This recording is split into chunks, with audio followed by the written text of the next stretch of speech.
Hey everybody, and welcome back. Today we're going to be talking about agentic AI and how I tried to create a data pipeline with agentic AI and what went right, what went wrong. It was definitely a interesting experience. One of the more tougher ones that I've faced. Normally, I kind of pride myself on being able to figure things out quickly and kind of either make them work or let them fail and break them. This one challenged me a good bit, not just around the technology stack, but just around the fuzziness of AI and using AI as a coding partner and having to kind of go through that, as well as agentic AI, which I am just kind of learning to get a background in and starting to play around with, so I don't have it fully in my back pocket. So there's a lot of pieces and moving parts. So today I'm going to start off with a little slideshow. I normally start off right in the code, but there's a lot I kind of want to say up front. What I will do is put a bookmark in YouTube if you really don't care about everything that I have to say in the slides. You could jump right into the code, but there are a lot of good little things that I just wanted to mention and what I fought with and kind of how it worked. And also, there's a full repo. Everything I did here, I'm making public, so you can grab it down yourself, break it, play with it, see some of the things I did, laugh at my poor coding skills, and make it your own and kind of play with it. So let's talk about agentic AI. So the goal was to create a simple yet autonomous data pipeline. So some amount n of files would be dropped in S3 compatible storage. I used MinIO. And then my goal was this: the least amount of coding and effort possible on a human's part to create an autonomous pipeline, simple pipeline, not anything complicated, to where I drop a file in MinIO, and let's say I drop three of them. The LLM would look at those files, look at my bronze layer, see if those files had a compatible or comparable table based on some rules that I created. And then if it did, they would skip those. If there wasn't one for the certain file, it would add it in the bronze layer. Then it would look at the bronze layer and say, okay, is there a silver equivalent? Okay, there's not. I'm going to make a silver equivalent, but do I need it to clean first? And clean first in this case, I gave it a tool to check nulls, simple. Um, Instead of giving it a whole bunch of tools and be like, okay, is there trailing spaces? Is there other things that you have to look for? Do you have to normalize something, right? Are we one hot encoding? Instead of really letting it have a lot of freedom there, I picked one thing to make work first, and that was just, is there a null somewhere in a column? And if there is, go ahead and drop those and make the silver table. And the gold layer was completely prompted. I didn't give it any new tools for the gold layer. I didn't give it any new prompt other than the original prompt that it had. And its goal was to do aggregations. I didn't tell it what to aggregate. I didn't tell it that this table should match this way, or I'm looking for these metrics. I just told it to make some aggregations and join some things, and I'll show you the prompt when we go through the code. And that was kind of the goal here, was how autonomous can I make an LLM on a task that is semi-trivial, right? And I say semi-trivial. People study and learn how to do data engineering, so it's not a completely trivial task. But dropping a file and moving it with a little bit of cleaning is not sending rocket ships to Mars, right? It's something that I would think within a certain epsilon or of error that I could get this thing to do. When I thought about this, I want to do it again as cheap and free as possible, because I am really big on open source tools. I'm really big on not spending $40,000 if 7 lines of code will do it, even if you have to maintain those 7 lines of code. I'm really big on smaller players having the same kind of resources that the bigger players have, maybe not on the same scale, but still having access to those things. Because if you guys will realize and look in the news, a lot of the data breaches don't come from directly from your Googles and your Microsofts.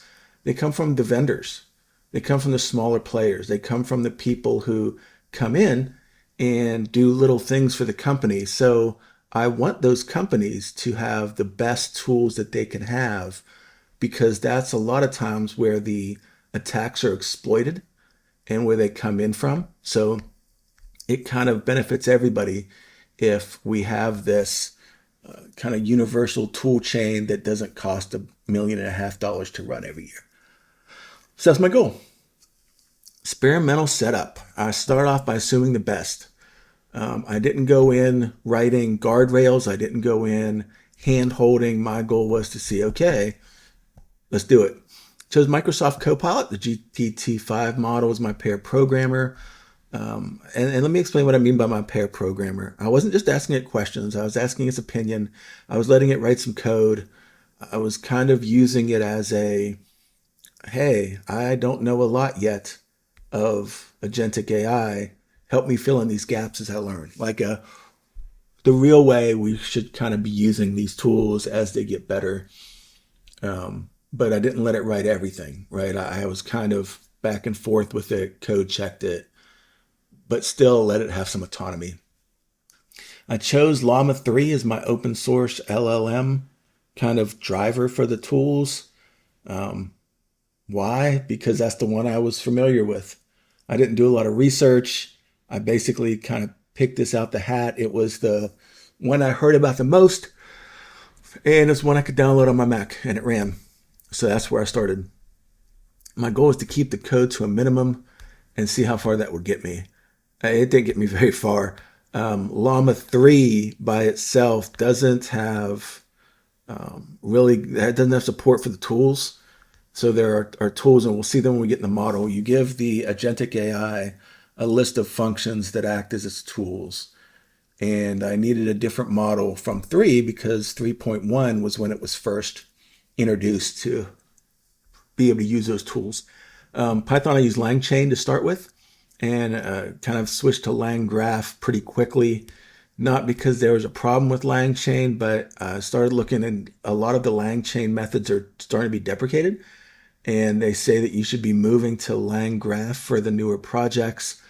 I wasn't familiar with LangGraph. All I knew was LangChain. Microsoft Copilot started off with LangChain with me. So that's where we started. Pretty quickly, we realized that we wanted to move forward outside of that, and took on LangGraph, which was very helpful. We used the Llama 3.1 8 billion parameter model. 8 billion parameters seems like a lot, but it's nowhere close to some of the bigger ones.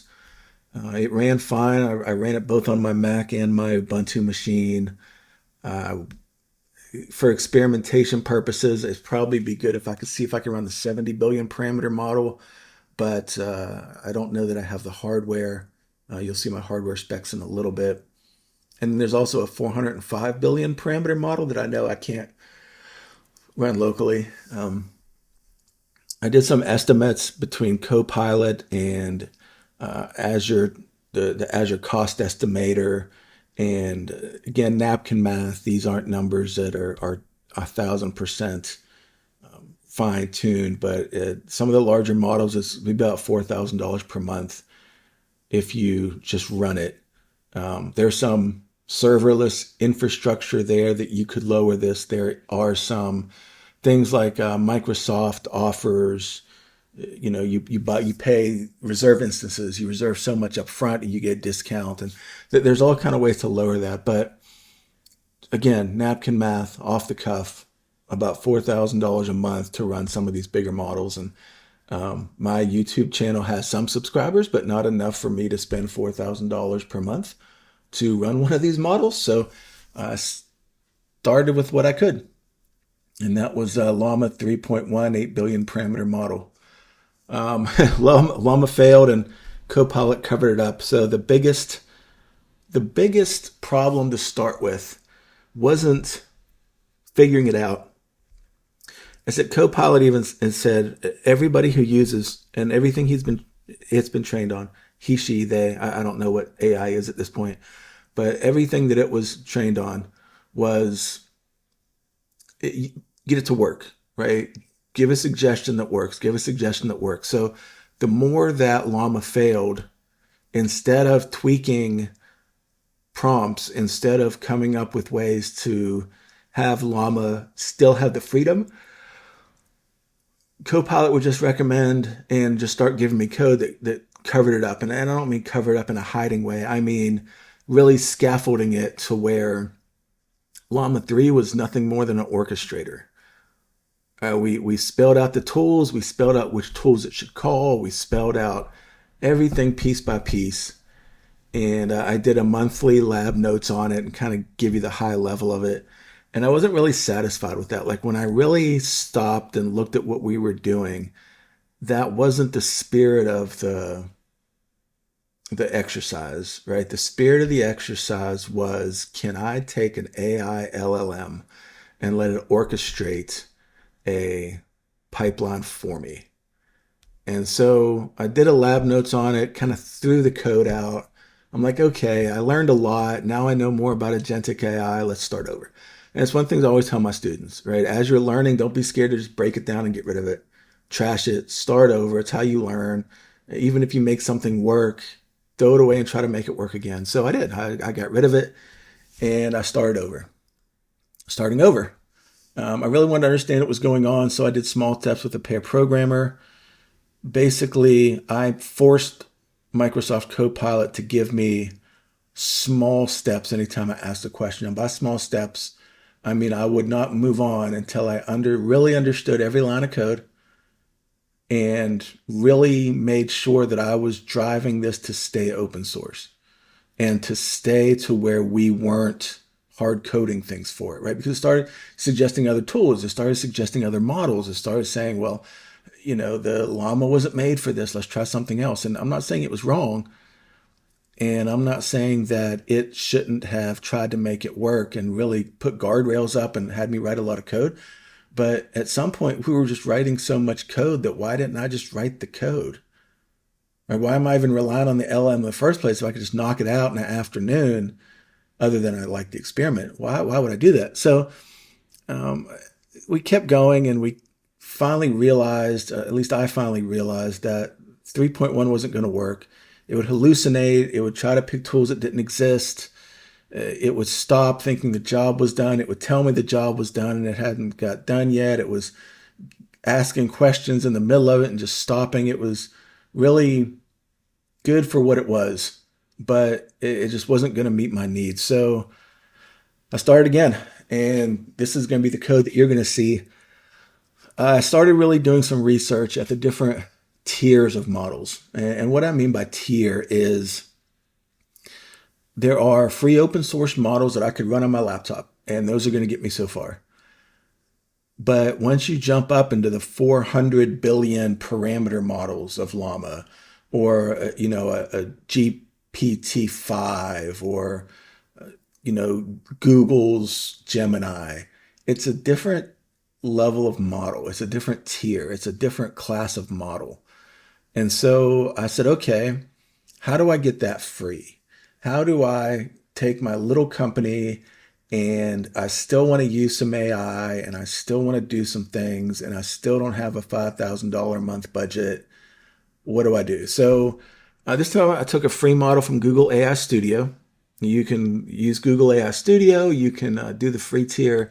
You get an API key, put the API key right in and attach it to LangGraph pretty easily. LangGraph will use the model and everything's off to the races.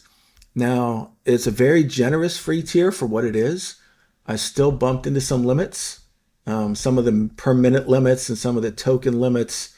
I bumped into just a little bit, but after the minutes were up, it kind of kept going. I didn't hit any paywalls. I didn't hit any real heavy limits. But again, I'm doing a small experimentation here. So I decided this was kind of the most reasonable way to complete this task. My local open source wasn't working, and now it's time to get a little bigger, a little more proprietary, but still free. Kind of think of it as, okay, Airflow is doing good for me, but I don't want to keep playing with all this. Let's go to AWS and do some orchestration up there and start using Glue and start using those AWS specific tools, but on the free tier. So I started kind of walking that battle a little bit. But once I switched over to Gemini 2.0 Flash, we were able to complete tasks pretty quickly. It wasn't such a fight. It was able to go through and really understand what I was asking. And my code was probably more structured than it needed, only because I just broke Llama 3.1 and switched over midway. So I kept a really, really tight prompt, and I'll show you the prompt in a minute. I kept a really tight prompt and kept all the things that I had done to try to get Llama 3.1 to work when I switched over to Gemini Flash. And it worked pretty quickly based on what I had passed it. So yeah, it was Gemini Flash definitely leaps and bounds ahead of Llama, which it's not it's not a comparison here, right? If I were using the Llama model with a 400 billion parameters, I might be able to say I'm comparing apples to apples, but Llama 3.1 with 8 billion parameters isn't apples to apples to Google Gemini. It's a different class of LLM. And just to kind of clarify what I was running this on, like I don't have small machines at home. I have one's an Ubuntu with 80 gigs of RAM, 12 gig GPU. I think it's RTX 3060 maybe, Ryzen 7. And then I have a MacBook Pro with a new M4 Pro chip with 24 gigs of RAM. And you know how the M4 Pro chips kind of share the memory space there with GPU, so you get a little more kind of power. But as I was researching what it would take to run some of the bigger models, 128 gigabyte GPU is recommended, and apparently those are like 11 grand to own one. And again, for this demo, I was not pulling 11 grand out of my bank account just to see if I can run a model. So definitely there's a little bit of barrier to entry here for some of these larger models for some of the companies. In the conclusion, have an autonomous pipeline, and we're going to see that in a minute. Gemini can write its own SQL. I don't even have tools for it to do the SQL for it. It literally writes and checks and does the things itself. I just provide a runner that executes it on DuckDB and some other ancillary profiling tools that I'll show you in the code. And it returns aggregated tables with metrics, joins. I don't have to tell it what I wanted. I just let it run. And so it did, and we'll see what that looks like. Last thoughts before we look at the code. Free models that run locally aren't powerful enough today to make the difference. At the point where I need to write a lot of Python, I'm just going to write the Python right today. Not saying that there's not a bright future for AI. Just if I'm going to do it, I'm just going to do it. It's quick. Larger models that work, they create a little bit of a divide. Larger companies that can afford to run them have the edge over the companies that can't afford to run them. Definitely against the small one-man shops that run off a laptop. So there's a little bit of tech gap there. There's a little bit of digital divide now between the larger companies that can afford to run these models and those that can't. And there's a little bit of larger divide before. Don't get me wrong. I'm not saying there's always like that, but there is some level of you can still do things at the free tier, right? So like I said, the good news is there's still enough open source tools for the free tier to move tons of data cheaply. And when I say tons, I mean, I could throw up a lake house and move around 2-3 terabytes of data for almost free, other than egress charges, or if I'm lucky enough to be on the Cloudflare storage that doesn't charge egress, then I'm just doing storage charges, right? So I can move it around with light compute and move things around. The thing is that AI is not quite like that, right? Right now, AI, there's a lot of gains in the higher models. And I mean, a lot of gains to the higher models. So that's just something that we have to watch as prices come down and more adoption of AI. How can the smaller companies make use of the things with enough power to do what they want to do? Will this always be the way? I don't know. AI is not going away anytime soon. So my recommendation, if you are a data engineer, data engineering, or software engineer, start investing some time gaining skills around ML ops and LLM deployment and drift and retraining pipelines. And, some of the old ML ops paradigms are now having to shift, like KS statistics and PSI doesn't work on the LLMs. It's a different type of drift calculations and a different way of looking at it. So it's really different level of a playing field that you have to kind of step into. So if you're in the field, now's a good time to start picking up some of those new skills and some of the way we look at some of these larger models. So I've said a lot and I've spoken a lot. Now I'm going to kind of get into the code and do a code walkthrough again. Thank you for those who listened to me. For those who didn't, the bookmark will probably be starting somewhere in here, so you can kind of go through the code and get the high level of what I did and how I designed this, and kind of get a feel for it. Again, the repo exists. It's public. I'll have a link to it on the description of the video or somewhere that makes sense. So let's keep this simple. I'm going to start with my agent runner. That's the entry point for the app. You can see I'm using Gemini 2.0 Flash. I have a Google API key. Everything's in my env files. I have an example env that comes up with the repo, so you can see what things are called. I used MinIO locally, easy to use. My DuckDB path is just in a data folder directly inside of my repo. So that's kind of how I did it.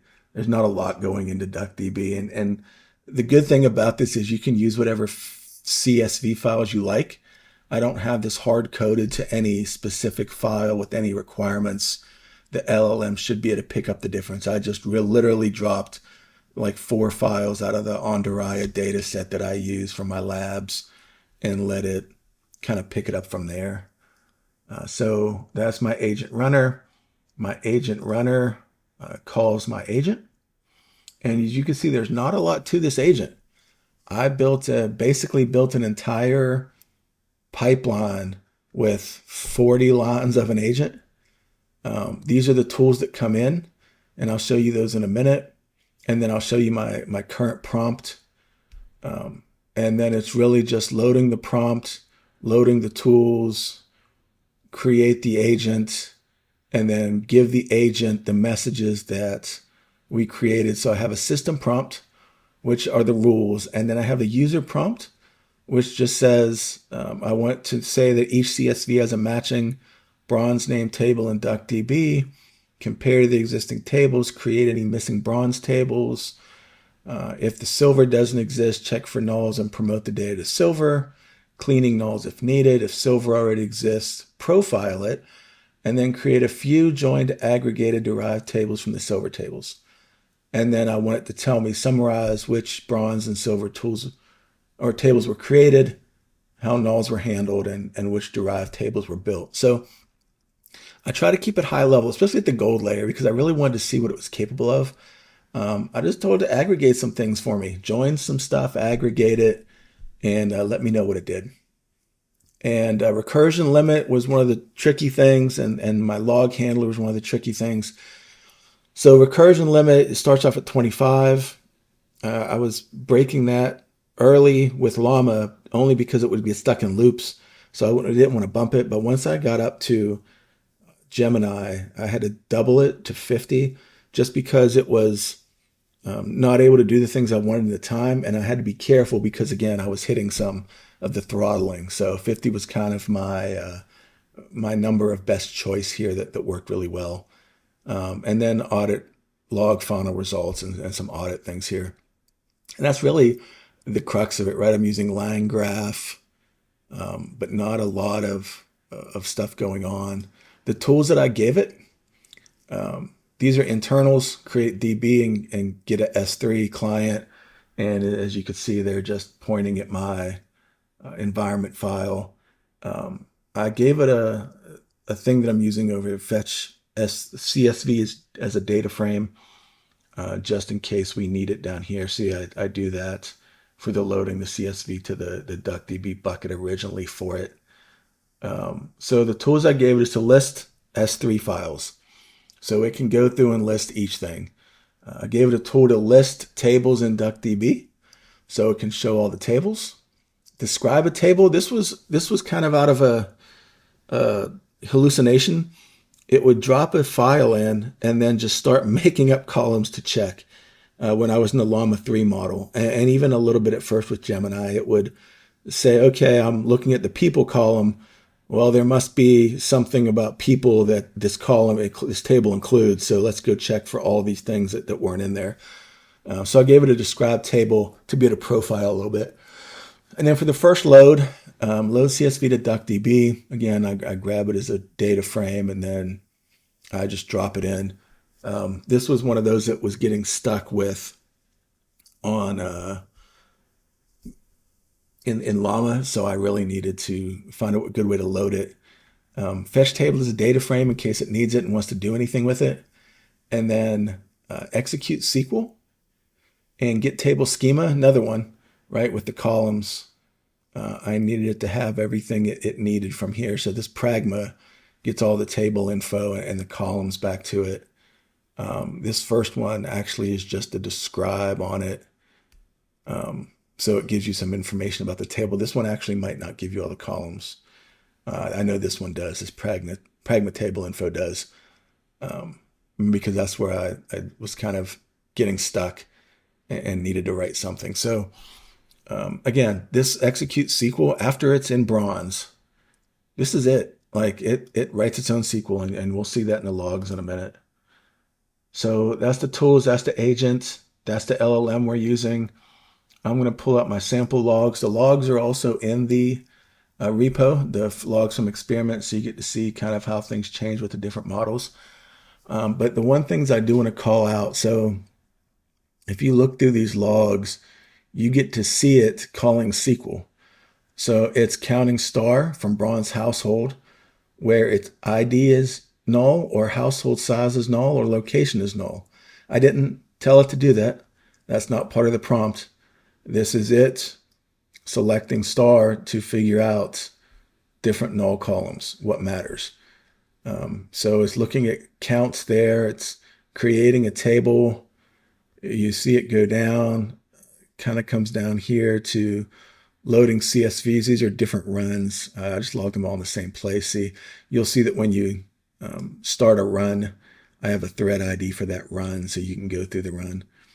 But it does. It counts from tables. It's looking around, and it was creating silver tables, and it was kind of timing out and running out of things. So what I did was up in here is where I expanded the timeout, or expanded the number of things it can go through.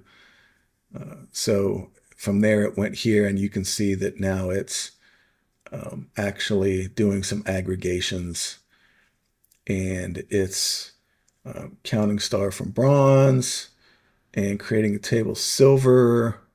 And then let's go to the aggregations here real quick. You can see create or replace table aggregate region faction, where it's selecting from this and grouping by. You can see that it's create or replace table aggregate people per region, where it's joining on things.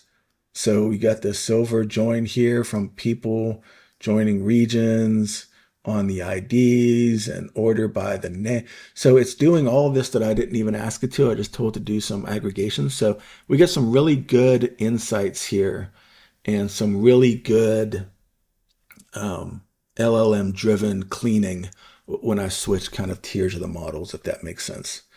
So yeah, that's my experiment.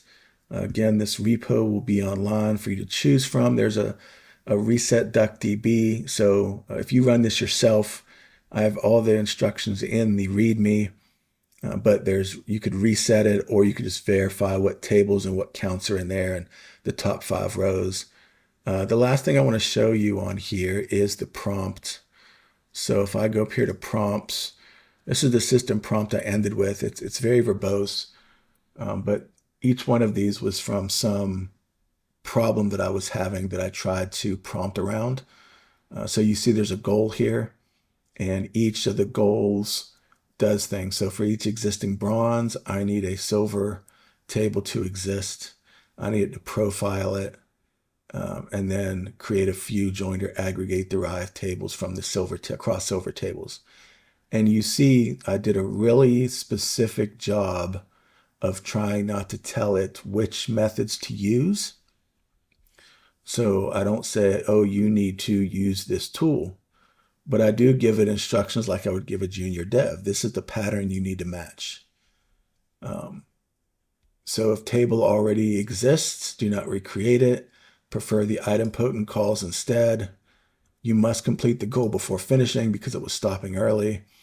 If you need to filter, doing your reasoning and final answer, not by inventing new tools because it was calling out tools that didn't exist.